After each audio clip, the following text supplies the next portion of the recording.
Hey there guys, and welcome back to another reaction video. As you can probably tell, I know, I'm growing out a beard. And also, I'm actually using my real face. Yay.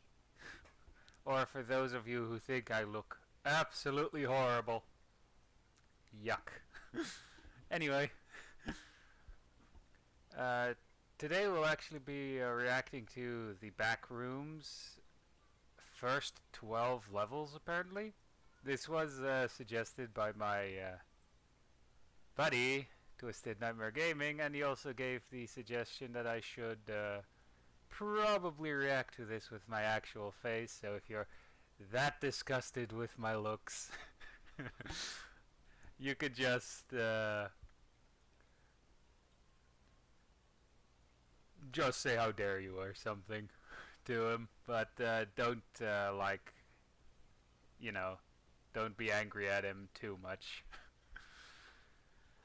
Anyway, I will actually be splitting this one into two videos, mainly because it's 40 minutes long.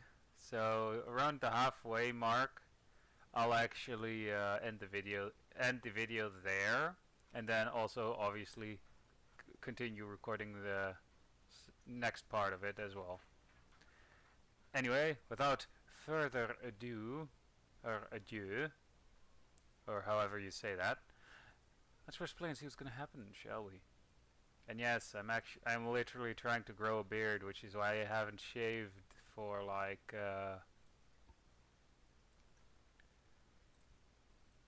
2 weeks. Anyway.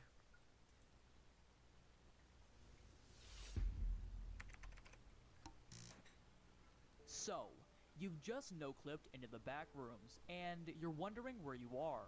To put it simply, you've just entered level 1, the first frontier of the back rooms, covered in endless yellow wallpaper, with lights giving off the famous humbuzz. Welcome to your new home.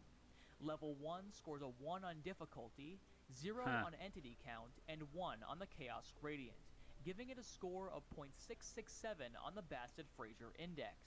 When looking around, level 1 resembles an empty office, with the walls being covered in the iconic yellow wallpaper.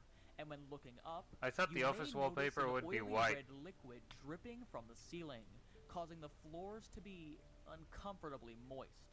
However, no matter how delicious it may look, do not drink this liquid, as it can cause bodily mutations and loss of sanity. When traversing the internet level 1, you will notice. First off,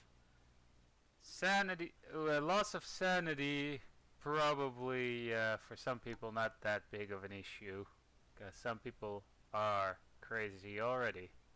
Anyway, rectangular rooms with seemingly random sizes. Some rooms are impossibly wide, tall, or too narrow to even fit through, and bigger than what should be possible.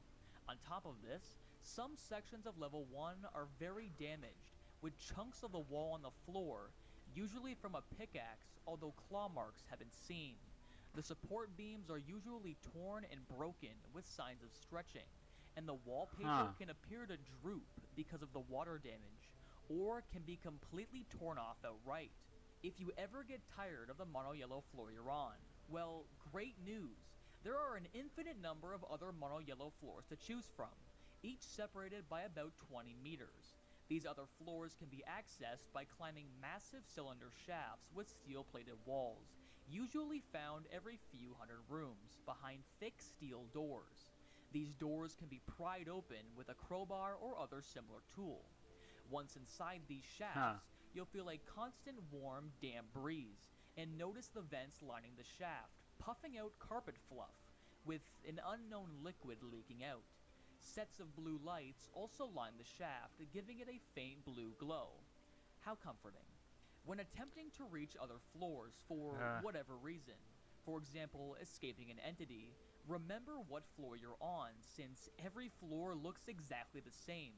You can use ropes or other similar tools to climb down the shaft, but be careful when doing so, as falling down the shaft may be an even worse fate, and it's also a pretty stupid way to go. When descending, you may also find precursor checkpoint Huh. terminals in the middle of massive steel platforms.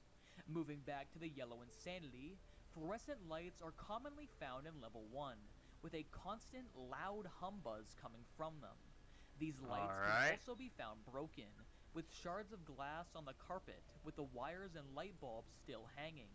The hum buzz that Huh. comes from these lights can cause mental effects, such as hearing things that aren't there, and extreme confusion.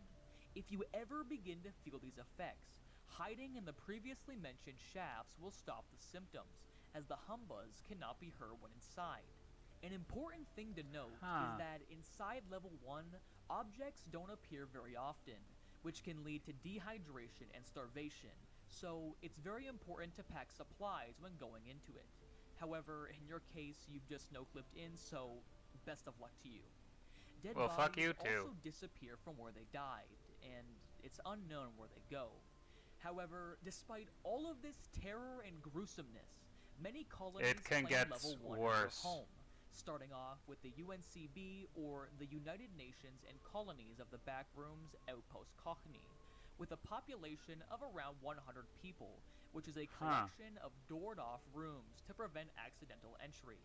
The BRU, or Backrooms Researchers United Outpost Petitry, was originally a research base, which was created when the walls of Level 1 were found to have unusual features. After the experiments finished, it became a residential outpost, now having Huh. over 150 residents. The JRC, or Jade Razor Clan Outpost Takashiri, was only created because any member of the UNCB had to have an outpost, so it was created. It has a small population and is rarely used, but there was always one important member of the outpost, never more, never less. Random camps make up the rest of the colonies, which are hard to find and are spread out across level 1, usually Huh. abandoned from years of neglect, with a faded logo on them. The other active camps are run by people who live on level 1, although they are private property and are better left ignored. If for any reason you want to get to level 1, you need to no-clip from baseline reality. Other than that, you can enter through level 1 sublevels. However, this is by no means an invitation to try it. This is just for educational purposes. And if you'd like Sure. to leave, the only exits go to level 2 by finding a special staircase, or by going into one of level 1's sublevels. Congratulations, you've made it past level 1 and you're now trapped inside level 2. Sadly, A it doesn't get hellhole. any easier from here. Let me Level guess, the 2 first scores a 2 on entities? difficulty, 3 on entity count, and 0 on chaos, averaging a score of 1.6 on the Bassett-Fraser Index. When looking around, level 2 is a bunch of infinitely long hallways made It of looks like an baby underground stone brick bunker. walls and concrete floors. These hallways are connected by even shorter hallways with no ceilings, and walls that can stretch up forever. Some of the walls in level 2 can appear cracked or broken, be made of cinder blocks, have caulk in them, and similarly to level 1, can have an oily red liquid leaking out. Known as carpet fluid, it's acidic and will burn you if it touches your skin, as well as causing nausea and vomiting when drank. Remember, Well, that's do just not great. drink this liquid. It That's is not just delicious. peachy. Moving on, level 2's floors can rarely be carpeted with a similar carpet used in level 1, and large amounts of stone dust cover most things in the level, which if disturbed will fill the air and cause breathing problems for anyone in the area. On top of this, many parts of level 2 are filled with radioactive radon and are cut off with yellow caution tape. Motherfucker. When looking up, That you will sucks. notice beams with fluorescent lights hanging from them, which have been compared to a night sky filled with stars, known as the Cogwell Matrix and commonly seen in a lot of levels. On top of this, catwalks are also found and can be used as a fast way to move around the level. That is, if you can even get to them, as they are not connected to the ground. If you somehow manage to get on the catwalks, you should be careful, as they have much more entities on them when compared to walking on the floor of level 2. There also might be Ooh. hidden riches inside the level, as it was found that the Cha-ching. hallways curve over long distances, which means the level is a circle and has a center. This center has been rumored to have a massive amount of supplies that never runs out. However, no one has ever seen it, No although the kidding. BRU and BEA are currently trying to find it by using the catwalks.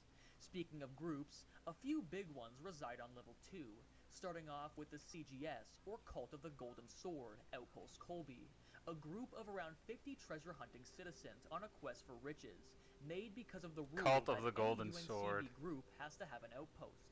A much more threatening group on level 2 is the Liberated in Outpost Akyros, a big political group of over 200 members that holds the high-ranking officials of the Liberated, with the base being heavily guarded. Assorted camps make up the rest, being scattered around the level, although a massive abandoned camp exists, being blocked by a huge cloud of radioactive radon. To enter level 2, you can take a special staircase from level 1, marked with the words basement or below ground floor. Doors with a down arrow on them in level 1 can also lead to level 2, and any of level 2's sublevels can lead back to it. If you'd like to continue forward, you need to find hatches that go even further down into level 3. Besides that, level 2's sublevels are the only other exit. Welcome to the infinite underground tunnels of level 3. Let's see if you survive and dive right in.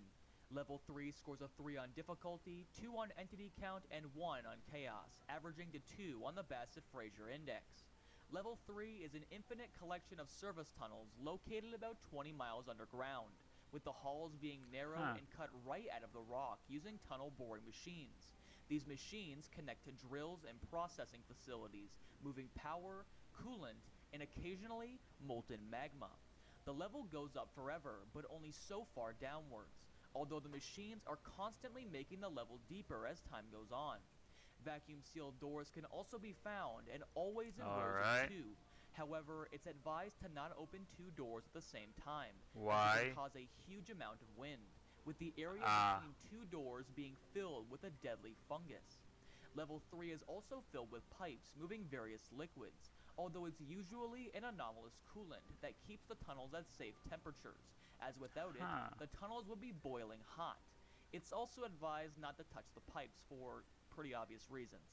No kidding. On top of this, it's advised not to touch the rock, as it's under extreme pressure, and if disturbed could send boiling hot fragments flying at fast speeds in all directions.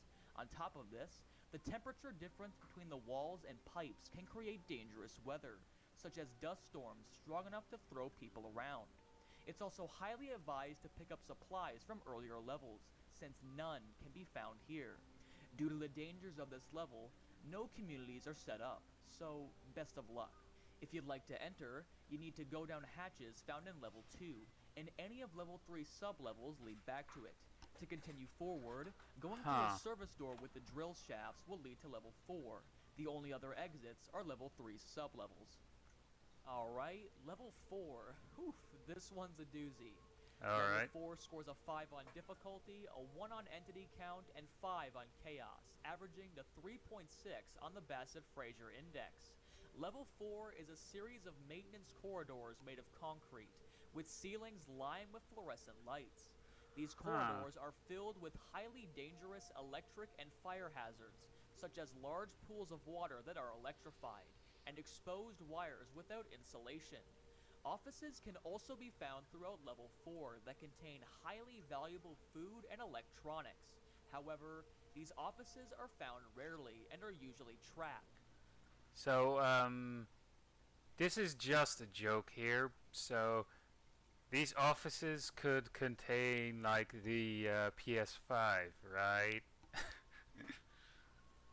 Yeah, honestly, I was that was just a dumb joke. Overall, exploring this level is not advised and can lead to death. No However, shit. I would advise that you subscribe to be well informed. Level 4's purpose is as the source of all power to Great the subscription Backrooms, placement and is there. extremely important to the Backrooms' existence, with the level defending itself at all costs in a variety of different ways, such as exploding transformers, electrical arcing, and lights failing at critical moments. The level is filled with wiring that gives power to the entire Backrooms through entangled batteries, with the power grid being organized like a typical power grid, and receiving power from electrical stations, although this is where it gets unusual.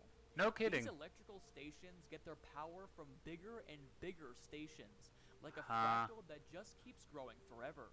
Superstations get their power from megastations, and so on and so forth forever.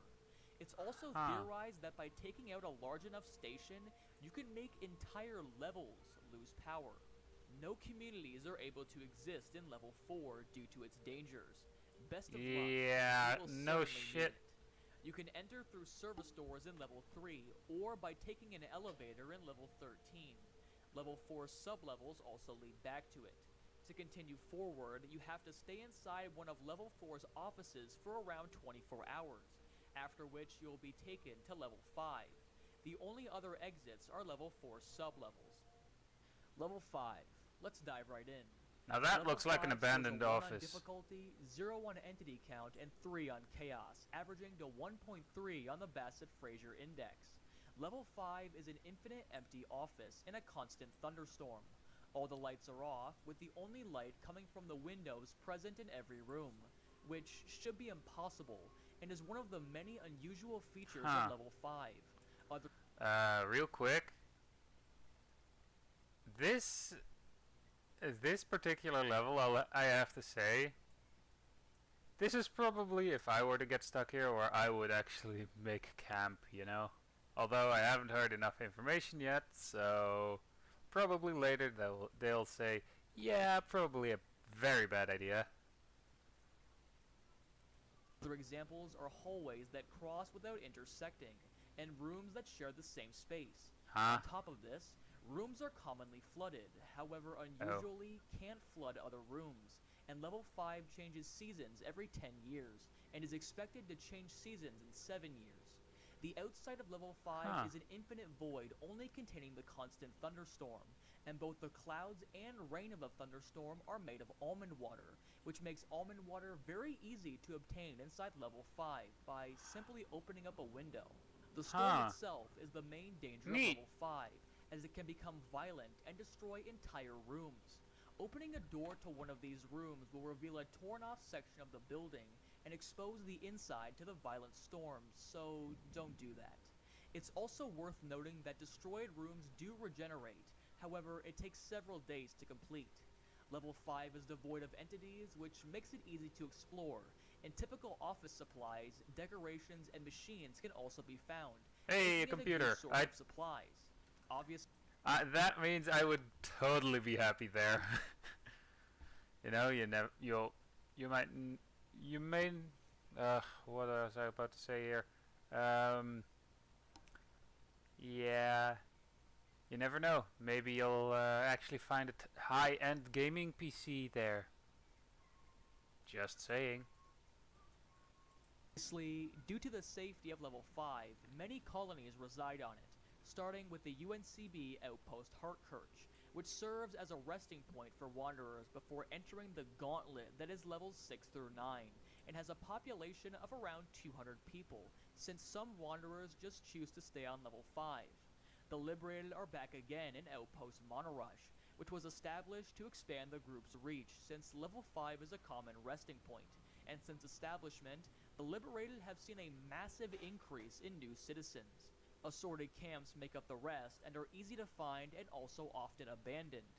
To enter level 5, you can stay in level 4's offices for 24 hours, or by going through level 5 sublevels.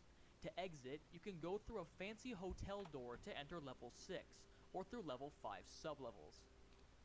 Level 6, the Oriental Hotel. Let's take a look, shall we? Level 6 scores a 4 on difficulty, 0 on entity count, and 1 on chaos, averaging to 1.667 on the Bassett-Fraser index.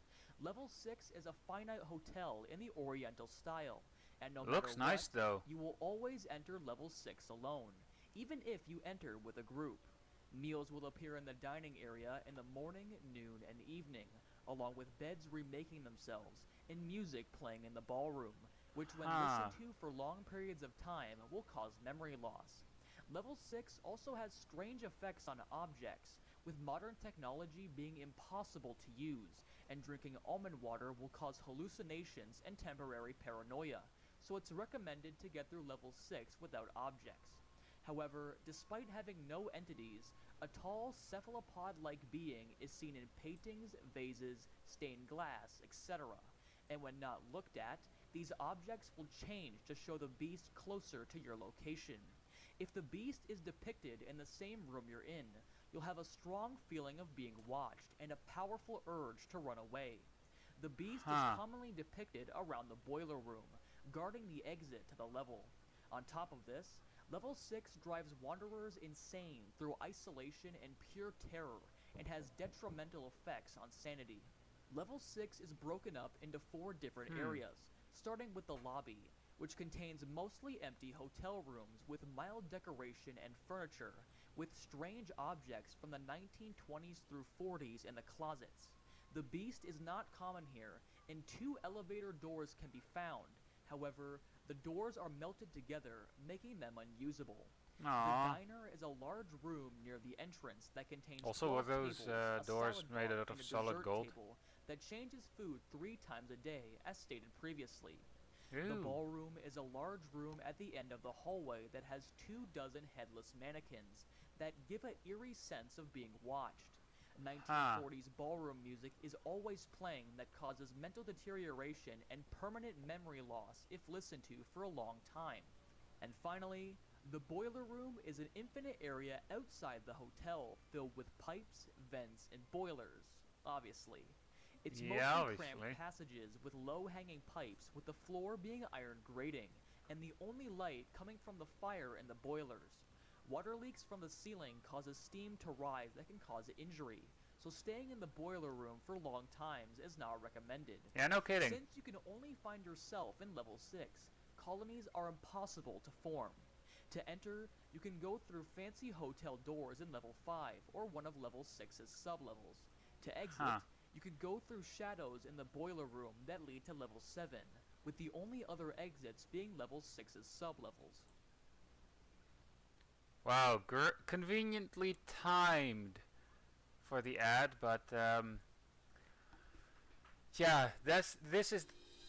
Oh god damn it! Guess I'll let. Are you fucking kidding me? So yeah, now I can't get rid of that ad because I started talking through it. Anyway,